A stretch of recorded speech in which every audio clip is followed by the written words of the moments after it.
మా బాబు బక్కగా అవుతాడు, మీ లడ్డులాగా కావాలంటే ఏం పెట్టాలి అక్క? మా బాబు అస్సలు అన్నం తింటలేడు అక్క, ప్లీజ్ అక్క ఈ మంత్స్ రెసిపీ షేర్ చేయండి, ఆ మంత్స్ రెసిపీ షేర్ చేయండి అని పాపం అందరు మమ్మీలు కమెంట్ చేస్తున్నారు కదా.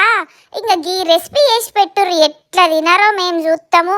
నీ అవ్వ లప్ప లప్ప తినాలే, ఒక్క మెతుకు కూడా మిగలద్దు. మళ్ళీ మీరు చేసిన దాంట్లో ఒక చిన్న క్యారెట్ తీసుకొని ఇట్లా దురుముర్రి సన్నగా, తర్వాత పప్పు బియ్యము ఎంత పోసుకోవాలో లాస్ట్ లో చెప్తా. ఇవన్నింటిని మంచి గడిగి ఒక కుక్కర్లో వేసుకొని ఒక పిడికెడు పాలకూర కూడా వేయండి, 2 ఎల్లిపాయలు, ఒక హాఫ్ స్పూన్ జీలకర్ర, ఇవి 2 వేసి మంచిగా ఒక కప్పుకి 4 కప్పుల నీళ్లు వేయండి. ఇగో నేనైతే దీంతోని తీసుకున్నా, 3 వంతులు తీసుకున్నా, 4 గ్లాసుల నీళ్లు పోసుకుంటున్నా.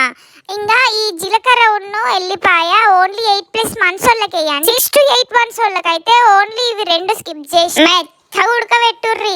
8+ months వాళ్ళకైతే ఇక గ్రేటర్తోనో లేకపోతే మీ చెయ్యితోనో మెత్తగా మెదిపి డైరెక్ట్ ఎంత తింటారో అంత పక్కకు పెట్టుకొని ఒక హాఫ్ స్పూను నెయ్యి వేసుకోండి. ఖచ్చితంగా నెయ్యి వేయండి, రోజు 3 పూటలు. ఎంత నెయ్యి పెడితే అంత మంచిది. ఇక వేడి వేడిగా మీ పిల్లలకి చేత్తోని మీ గోరు ముద్దలు తినిపించండి. ఎట్లా తినరో అప్పుడు నాకు కమెంట్ చేయండి. నిజంగా కమ్మగా ఉంటుంది ఈ రెసిపీ, మస్తు టేస్టీగా ఉంటుంది వాళ్ళకి. ఇగో నేను ఎట్లా తింటున్నా చూస్తున్నారు కదా మీరు, ఇట్లా తినాలి మంచిగా.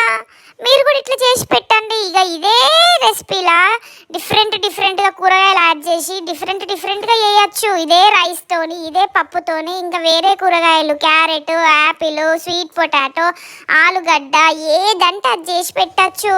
ఇంకా ఈ వీడియో నచ్చితే లైక్ చేయండి, నాలాంటి చిన్న పిల్లలు ఉన్న మమ్మీలకి షేర్ చేయండి.